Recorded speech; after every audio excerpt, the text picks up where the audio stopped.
Elijah predicts drought. Now Elijah the Tishbite, who was of the settlers of Gilead, said to Ahab, As the Lord, the God of Israel lives, before whom I stand, there shall certainly be neither dew nor rain during these years, except by my word. Then the word of the Lord came to him, saying, Go away from here and turn eastward, and hide yourself by the brook Cherith, which is east of the Jordan. And it shall be that you will drink from the brook, and I have commanded the ravens to provide food for you there. So he went and did everything according to the word of the Lord, for he went and lived by the brook Cherith, which is east of the Jordan.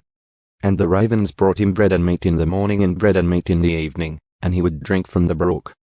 But it happened after a while that the brook dried up, because there was no rain in the land. Then the word of the Lord came to him, saying, Arise, go to Cherith, which belongs to Sidon, and stay there. Behold, I have commanded a widow there to provide food for you. So he arose and went to Cherith, and when he came to the entrance of the city, behold, a widow was there gathering sticks. And he called to her and said, Please get me a little water in a cup, so that I may drink.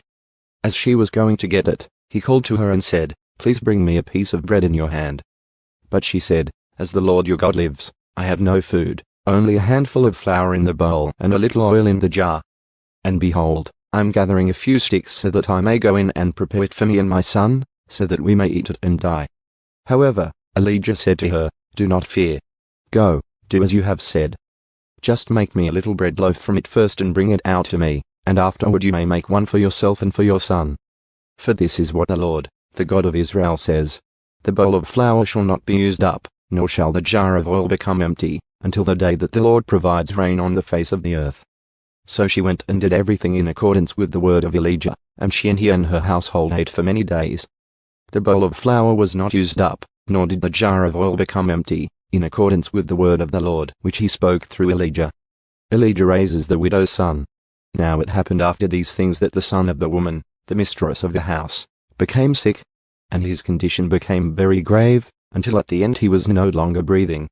So she said to Elijah, Why is my business any of yours, you man of God? Yet you have come to me to bring my wrongdoing to remembrance, and to put my son to death. But he said to her, Give me your son.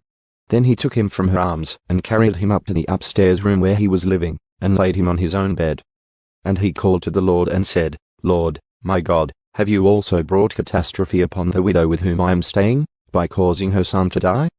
Then he stretched himself out over the boy 3 times, and called to the Lord and said, Lord, my God, please, let this boy's life return to him. And the Lord listened to the voice of Elijah, and the life of the boy returned to him and he revived. Elijah then took the boy and brought him down from the upstairs room into the house and gave him to his mother. And Elijah said, See, your son is alive.